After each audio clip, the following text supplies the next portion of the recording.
Kështu që 3 hapa praktik. Çfarë do të bëjmë për këtë gjë? Për ta shiju tamam vitin jubilar, edhe vitin e pranueshëm Zot, dhe çdo gjë që ai ka për jetën tona në ana personale, në ana profesionale, në familjet tona, apo çfarë do lloj gjëje. E di çfarë do të bëjmë ne? Çfarë pritet nga ne? 3 gjëra që ta përjetojmë tamam. Nxitja e parë do ishte: pendohu dhe ktheu plotësisht te Perëndia. Vendose ato të parin edhe ktheu plotësisht tek ai. Kur dëgjon fjalën pendohu, duket si fjalë shumë e egër, pendohu. To thash një herë, pendohu. Duket sikur na i meme në për film ata, na i gjo. Por shiko, pendohu është fjalë pozitive në Bibël. E di çfarë thot pendohu? Je duke ik ti që jeto ik për çefin ta te. E di çfarë thot pendohu? Ktheu 180 gradë. Ishe duke ik ande? Kur ti zgjedh ti besosh Krishtit, kthehesh te. Edhe nëse ti rrugës duke ecë te, e merr ne i kthesh kështu, pendohesh dhe kthehesh prap. Edhe kthehesh prap tek ritmi me Perëndin. Fjala pendohu, shiko, mund të jetë dikush i këtu ose dikushja, sapo dëgjoj fjalën pendohu, edhe ktheu plotësisht tek Perëndia, fryma e shejtë s'është të bëri diçka. Të bëri një tristim, se ç'a ndjeve një gjë. Edhe ka gjasa që po bën një gjë e gabim. Nosha je përzje me njerëz të gabuar. Nosha po bën diçka që nuk i sjell kënaqësi Perëndis. Por për të shkuar te lartësi të reja, për të marrë plotësisht ato që Perëndia ka për ne, e di çfarë duhet të bëri? Të pendohemi nga rrugët e vjetra, çfarë do lloj qoftë ajo. Edhe të lëshohemi 100% në krahët e Perëndis. Të lëshohemi 100% duke thënë, ti je i pari. Me gjithmen, ti je i pari jetësime. Me gjithmen. Kështu që kur nxitja ime do ishte, e di si duket ajo, kur bën diçka për Perëndin, po e me që zemër. Kur vjen kish për të adhuruar, adhuro me që zemër. Kur ndan lajmin e mirë, kur bën diçka, bëje sikur po e bën për Perëndin çdo lloj gjëje, bëje plotësisht, jo me dy mendje. Shiko, sepse ka të mira, shiko, veprat e di çfarë ndodh nëse ne pendohemi dhe kthehemi plotësisht çdo lloj gjëje që mund të jemi larguar, na ka marrë vëmendjen. E di çfarë ndodh? Veprat kapitulli 3. Ndodh një gjë e bukur. Pjetri tha: pendohuni pra, ktheuni te Perëndia, që shlyhet ai mëkati që bëre, edhe po shlyhet ai mëkati që bëre, dhe çfarë ndodh? Kohët e fllatit Perëndis do të vinë. Do të ndjesh freskinë e pranisë Perëndis si asnjëherë tjetër. Sepse qa e ka bloku? E ka bloku ajo gafa që bëre, që the, apo që bëre, apo që mendove. Momenti që ti e heq atë, e rrëfem para Perëndis, Perëndia e fal. Qa ndodh? E ndjen freskinë e frymës Zotit. Kështu që është fllati pranisë ti, lartësi të reja në lidhje me marrëdhënien me Perëndin. Kështu që lëshohet te Perëndia. Njerëzit lëshohen te Perëndia kur? Që lëshohen totalisht. Lëshohen në moment dëshpërimi. Lëshohen ku kanë has fundin, edhe s'kan ku të kapen ma, edhe kapen te Perëndia. Sa mirë. Sepse ç'a ndodh? Moment dëshpërimi, nëse ti zgjat dorën, Perëndia të kap, e të ngrej lart. Po mirë, pse të presim? Dëshpërohemi, bëhemi keq fare. Po sikur të lëshohemi çdo ditë.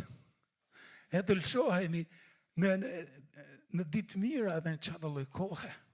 Edhe vërteta është, nëse lëshohemi totalisht tek ai, shiko, Zoti do të çel dyer, do t'i jap favor secilit prej nesh, sepse siç thot shkrimi, çat mjellish do korrësh. Shiko, nuk po them që gjithë hallet e tuaja do ikin, nuk po them që nuk do të zej gripi asnjëherë, nuk po them që do mushe koleta jote sa të kalosh atë derën, nuk po them kështu gjërash. Por një gjë mund ta them. Kur ti pendohesh edhe kthesh plotësisht te Perëndia, perspektiva jote ndryshon. Mënyrën si sheh veten, si sheh njerëzit. Sepse i shef me sytë e Perëndis, edhe Perëndia bekon edhe plotëson nevoja, edhe t'jep favor ashtu siç di ai. Ashtu siç di ai. Kështu që po sikur, vetëm një vit, vetëm këtë vit, t'jemi plotësisht të dorëzuar para Perëndis. Një vit, një javiku dhe 51 javë nga ka ngel. T'jemi plotësisht të dashuruar mas Perëndis. e të lëshuar, e ta shofim, si të thot shkrimi, provoni dhe shihni sa i mirë Zoti. Po se kur ta bëjmë.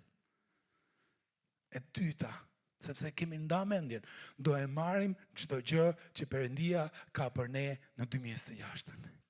E para ishte pendohu dhe ktheu plotësisht me gjithë zemër. E dyta është kjo.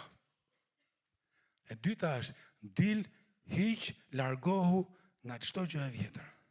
Nga hiq dorë, ç'a ndodhte në vitin jubilar, harrohet çdo gjë e vjetër. Çdo lloj prange, çdo lloj sikleti, çdo lloj mosfalje, çdo lloj gjë të shkuar, lije në të shkuarën. Dhe kjo do ishte nxitja ime. A mund ta lesh të shkuarën tek e shkuara? A mund të mos i lem dëshirat e mishit ta kontrollojmë jetën tonë? Prandaj agjërimi për 21 ditë do të na ndihmojë si ta kontrollojmë mishin tonë e dëshirat tona. Edhe është duke i thënë, duke i kujtuar vetes, jo, këtë gjë nuk e them. Jo, këtë gjë nuk e bëj. Jo, këtë gjë nuk do ta ha. Edhe ç'a ndodh? Shiko, Isaia 58 vargu 6 thot, agjërimi që i pëlqen Perëndis. Agjërimi që më pëlqen, a nuk është vallë ky?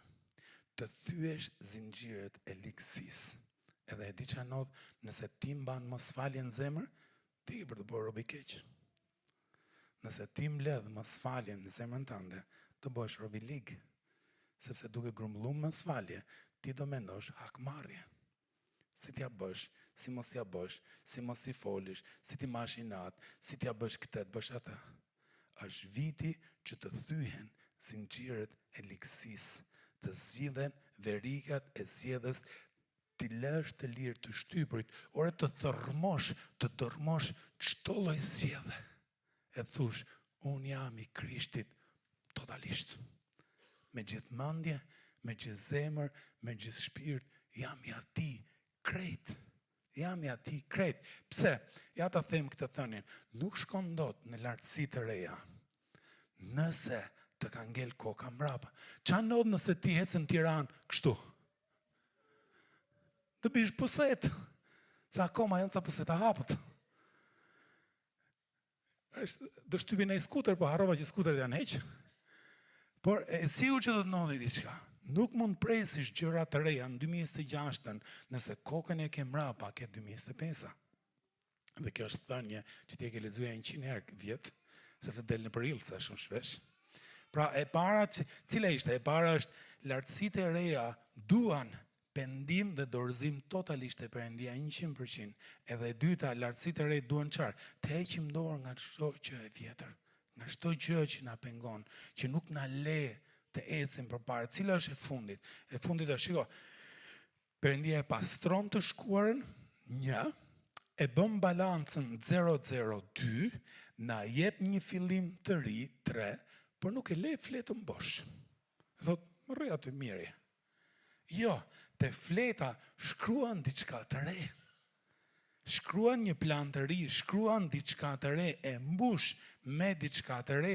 Prandaj e treta, nxitja ime e treta do ishte, thuaj edhe dëshiroje edhe thuaj, unë do ta gjej. Edhe do ta plotësoj qëllimin që Perëndia ka për mua. Sepse ai nuk më ka sjellë rastësisht në tokë, nuk i shpëtoi, miku ky, e kisha nis për kin. Ky më doli dhe i çiki gjatë, a ka kines gjatë? Nuk, asnjëri nga nesh nuk është rastësisht tu ku është. Ne jemi aty ku jemi, sepse Zoti që shikon nga përjetësia në përjetësi e di. Edhe për shkak se ai e di, ne kërkojmë e themi, Zoti, ja ku jam këtu, cili është qëllimi jot?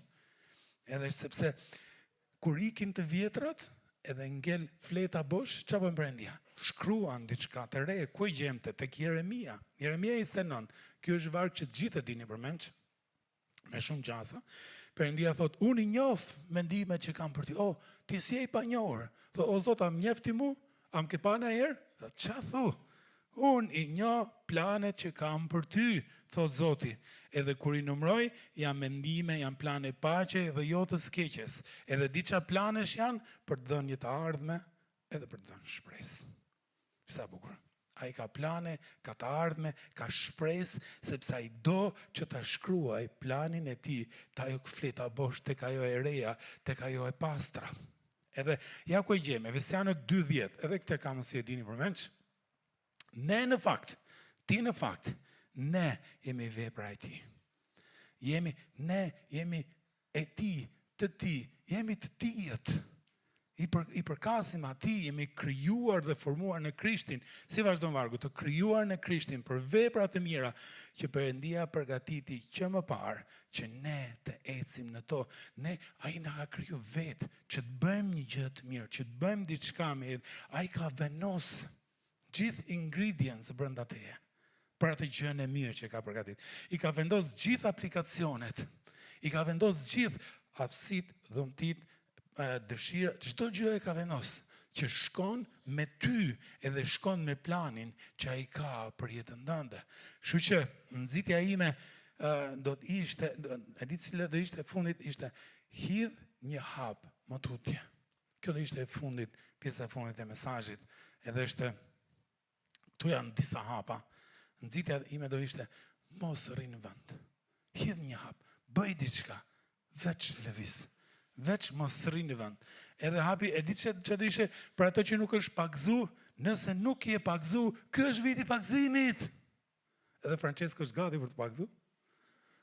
Edhe kemi një mikun ton nga Italia, burri Ornelis, unë do të pagzohem. Sa mirë, kush tjetër është gati për të pagzuar. Edhe e dyta do ishte nëse je pagzuar, explore. E di çfarë është explore? Nëse nuk ke gjëra të qarta, një themel të qartë për besimin dhe kishën, edhe nuk di nga t'ja fillosh, explore me 10 të mërkura është për këtë gjë. 10 të mërkura rresht shpjegon besimin në mënyrë shumë të thjeshtë, kishën në mënyrë shumë të thjeshtë, edhe krijon një farë themeli. Nëse edhe këtë e ke bërë, shërbesa e grupmoshës tënde, gjatë jave ka çka ka? Student, kids, çifte, pak hapësirë për mirësisë, për shofsosen. Qa është një gjë tjetër? Youthët, harrova youthët, qa është kjo gafe madhe, kam harru youthët. Qa do ishte tjetër? Tjeta do ishte hedh nëse e ke bëgt shërbej një të diel, bëj diçka praktike një të diel. Nëzitja tjetër do ishte, ore, drejtoj një gjë. Nëse je i cëfist, je lider. Je lider, bëj një gjë, drejtoj një grup vogël, drejtoj një shërbes, drejtoj një projekt. Edhe, ji bujar, jep me bujari këtë vit. Edhe, falenderit Bora që na e përmendi ata, po flisja me pastor Jetonin edhe shumë për ju që e njihni kishën Qendra Kristiane Durrës, se kishte përver me gjithë bandën dhe bën një shërbes tu, edhe po flisin, ore qa është nevoja, qa mund bëjmë ne që? Qiko, lek me ble shtëpi nuk kemi, lek me ble lavatri që të gjithës kemi, lek me ble që është divani s'dikja, po ishe lag. Kujtë në gjëra që ishin ndjek, ishin prish, nuk menoj që keme është lek. Por ama qa mund bëjmë? Edhe Jetoni tha, di qa është nevoj? Nevoj është me boj një vakt të ngrotë. Pse? Sepse kuzhina është bojqull, nuk ke ku ha buk. Edhe është, këte mund të bëjmë ne? Nëse gjëra të mëdha si bëjmë, po një gjë mund ta bëjmë. Edhe është, ne si CF do t'japim me bujari, edhe faleminderit që ke dhënë te koshi në fund, edhe ajo çfarë do jetë për 40 familje, për këto 4-5 ditë derisa të rriqet uji plotësisht, do hanë një supë ngrohtë. E do lavdërojnë Zotin duke ngrënë një supë me fileto pule. Pse? Sepse e mundsove ti. Sepse je bujar ti. Edhe kjo do ishte nxitja ime, je bujar këtë vit. Jep një çik më shumë se vitin e kaluar. Nëse vitin e kaluar njerë jepi, njerë si jepje, je bujar në mënyrë të rregullt. Edhe është për ne, për familjen tonë bujari do të thotë që kur filloi kisha kemi dhënë 1% më shumë, edhe ky është viti që ne si familje japim 26% nga të ardhurat tona. Edhe shumë qef. Nëse do ishte prej fillimi, bum 26%, po kur e shoh çdo vit nga 1%, nuk e ndjen. Kështu që nxitja ime do ishte, çado që ke dhënë vjet, shtoj dhe një çik më shumë bujaris. Nëse ke dhënë 3 ose 4%, bëje 5. Nëse ke dhënë çik, shtoj dhe pagës më shumë. Jemi bujar, sepse atë që Perëndia gjen besnik me të vogla, ç'a bën? I beson më shumë, sepse thot, ky man. Ky është besnik me kaq, do t'i jap më shumë. Po i majt ato tujat, aj sa ke ishtë ngove fort, po i gjetën e sa do ngelish. Aj sa ke. Sepse ato dhe po t'ikin, se sa më shumë është nga qanov. Fyra i ka durët. Është ji bujar. Pse? Sepse Perëndia do që t'jemi, cila është vlera 6, kush e mamen vlera 6 e ICF-s? Jemi bekuar qarë? Që t'i majmë gjitha për vete? Jemi bekuar që t'jemi bekim. Edhe Perëndia do të bekoj që të bekosh të tjerë. Është shumë qef. Edhe është do kemi një udhtim të papam këto 50 javë. Këtë 2026. E besoj fort që Zoti do na çojë në lartësi të reja. Edhe dua shumë t'ju falenderoj që më lejoni të jem pastor i kësaj kishe. Edhe që besoni me gjithmen vizionin që unë dhe Ada kemi për këtë kishë.